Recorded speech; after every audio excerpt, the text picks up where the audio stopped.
Start speaking now.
Hey Sam, I think it's great that you're ambitious and want to improve your life.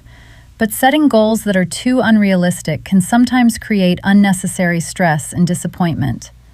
When people expect huge results too quickly, they often feel discouraged and lose motivation, even when they are actually making progress. First of all, I would recommend breaking big goals into smaller and more manageable steps. For example, instead of expecting immediate success, focus on short-term goals that you can realistically achieve within a few weeks or months. Small achievements can help you stay motivated and build confidence gradually. Another important thing is being honest with yourself about your current situation, available time, energy, and experience. It's good to challenge yourself, but your goals should still feel possible and practical. I also think you should stop comparing your progress to other people, because everyone moves at a different pace and has different circumstances. You should also learn to appreciate gradual improvement instead of expecting perfection immediately. Sometimes people make progress without even noticing it because they focus only on the final result. Finally, remember that setbacks and mistakes are completely normal. Adjusting your goals when necessary does not mean failure. It simply means you are being realistic, flexible, and smarter about long-term success.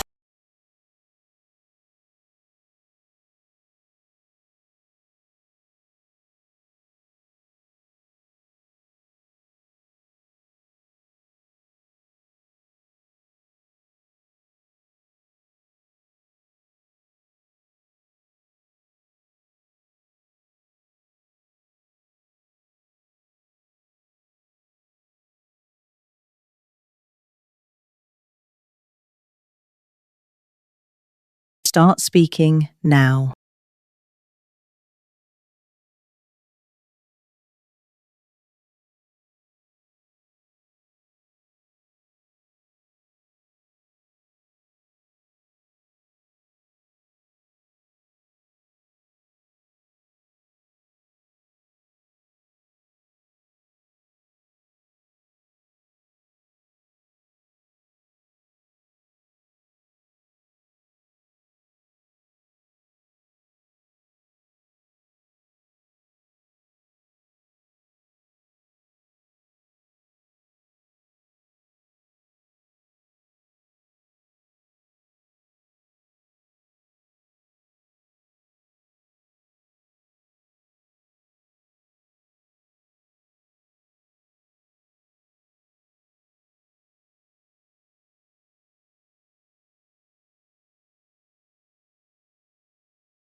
One time I had to stay calm was when I was giving an important presentation at work. About halfway through, the projector suddenly stopped working. Around 20 people were in the room, including my manager and a few clients. At first, I felt really nervous because I had spent days preparing, and I thought everything was going to fall apart. Instead of panicking, I took a deep breath, smiled, and told everyone there was a small technical issue. While someone tried to fix the projector, I continued speaking from memory and explained the main points without relying on the slides. I also invited the audience to ask questions, which kept everyone engaged. After a few minutes, the equipment started working again, and I finished the presentation without any major problems. In the end, my manager told me I handled the situation professionally, and one of the clients even said they were impressed by how confident I stayed. That experience taught me that staying calm helps you think clearly and often leads to a much better outcome.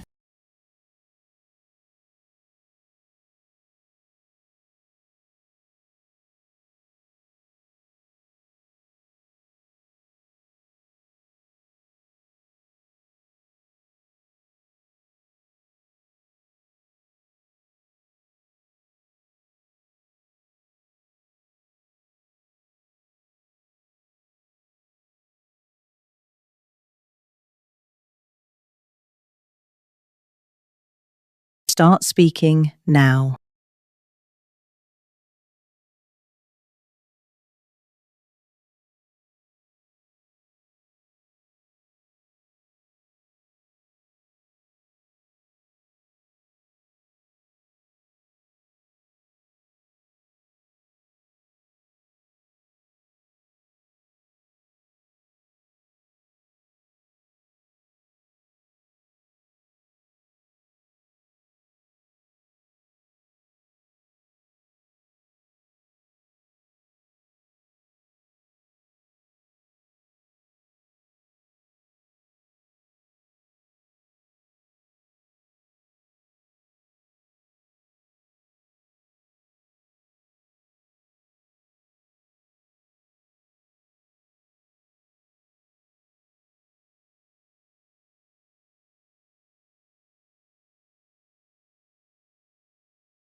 In this picture, I see a bright and welcoming art classroom where several people are enjoying a painting lesson. In the middle of the room, a woman wearing glasses is smiling while she paints a colorful bouquet of flowers. In the front, another woman is working on a beautiful mountain landscape with a lake, and she looks very focused. Right beside her, a man with a beard is painting a lighthouse by the sea.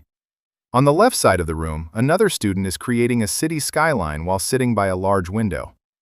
At the back of the room, the instructor is standing with a big smile on her face, and she seems happy to see everyone's progress. On the right side, a young man is carefully painting a portrait of a dog. The room is full of art supplies like paintbrushes, jars of paint, palettes, and easels. I even notice a cat sleeping peacefully on the floor near the window. Overall, everyone looks relaxed, creative, and completely absorbed in their own artwork.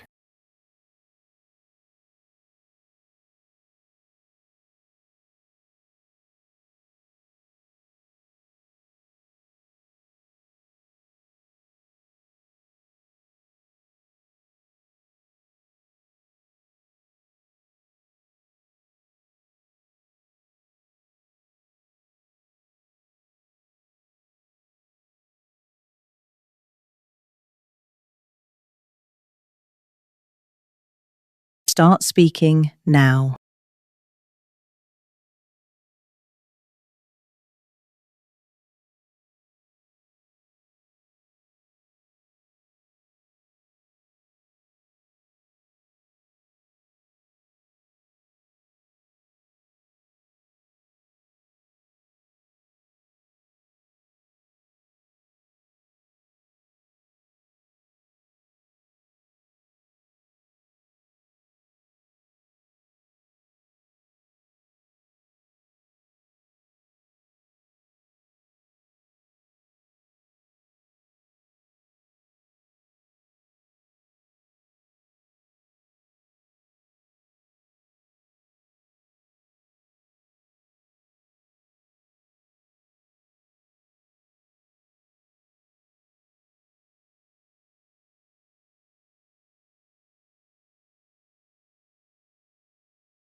I think this art class will end on a very positive note.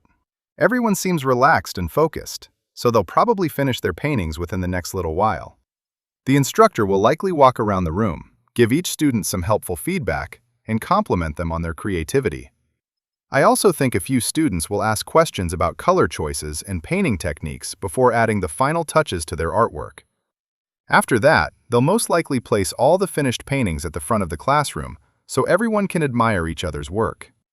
The students might even take a few photos together to remember the class. I think the student painting the dog will probably frame the painting and give it to a family member as a gift because it looks like it could be his family dog. Before everyone leaves, they'll clean their brushes, organize the art supplies, and thank the instructor for a fun and enjoyable lesson. Overall, I think they'll leave feeling proud of what they created and excited to come back for another class.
Start speaking now.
Hey Jack, I understand why you prefer working for someone else because it offers financial stability, lower risk, and a structured work environment.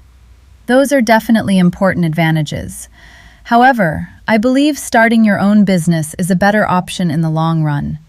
First of all, having your own business gives you full independence, which means you can make your own decisions and follow your own ideas instead of working under someone else's rules. Secondly, starting your own business gives you unlimited income potential. In a regular job, your salary is usually fixed, but in a business, your income can grow as your business grows. You also get creative freedom and the opportunity for personal growth because you learn many new skills. Although it may be risky at the beginning, the long-term rewards and independence make starting your own business a better choice.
Start speaking now.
Hey Steve, I wanted to talk about something that's been bothering me.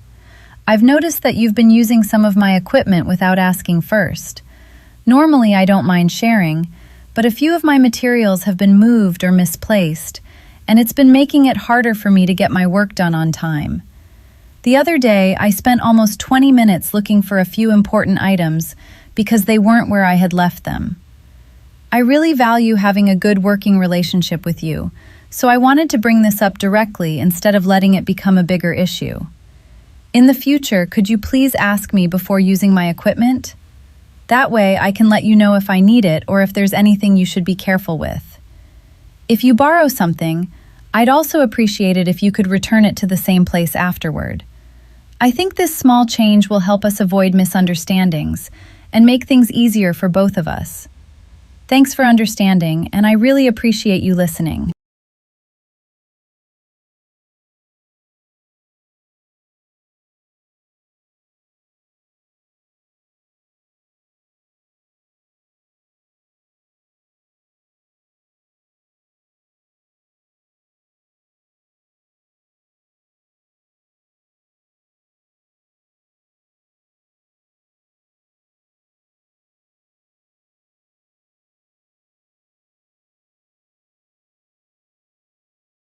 Start speaking now.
Yes, I definitely think traveling frequently helps people become more open-minded. When you visit different cities or countries, you quickly realize that people have different lifestyles, traditions, and ways of thinking, and that's perfectly normal. Instead of judging those differences, you begin to appreciate them. For example, you might notice that people communicate differently, eat different foods, or have different ideas about work-life balance. Those experiences remind you that there isn't just one right way to live. I also think travel teaches patience because things don't always go as planned. Flights get delayed, you might get lost, or you may struggle with a language barrier. But you learn to adapt and stay positive instead of getting frustrated.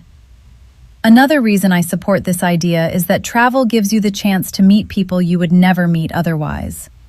Having conversations with locals or even other travelers helps break stereotypes because you're getting to know real people instead of relying on what you see online or hear from others. Of course, simply visiting a place isn't enough. If someone spends the whole trip at a luxury resort and never interacts with the local community, they probably won't gain much. However, if you're curious, respectful, and willing to step outside your comfort zone, traveling can completely change the way you see the world.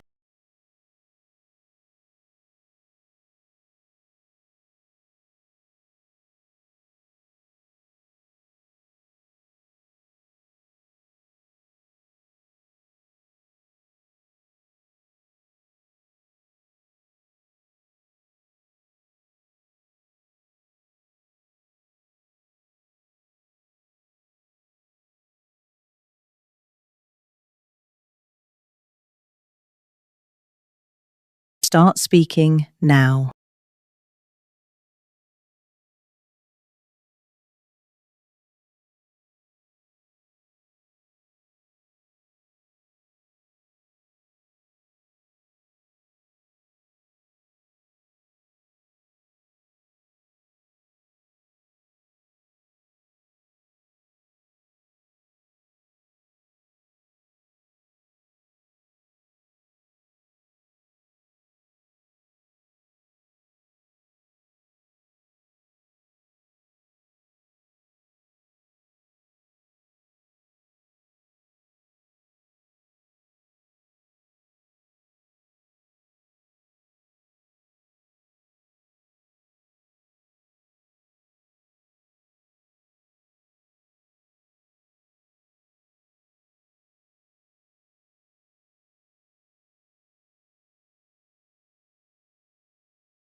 Hey Emma, I'm staying at a really unusual hotel right now, and I wish you could see it. As soon as I walked into the lobby, I noticed that a robot was working at the reception desk instead of a person. It's welcoming guests, checking people in, answering questions, and even handing out room keys. There's another robot carrying luggage around the lobby, while the guests seem really impressed by everything. Some people are relaxing in the seating area, and while one woman is sitting quietly and looking at her phone. What makes this hotel different from most others is that robots do many of the jobs that hotel employees normally handle. The robots seem to take care of most of the routine tasks. I think this robot technology makes the check-in process quicker and more convenient for guests. Honestly, staying here feels like getting a glimpse of the future. It's definitely one of the most interesting hotels I've ever visited. Do you think you'd enjoy staying at a hotel like this, or would it feel a little strange?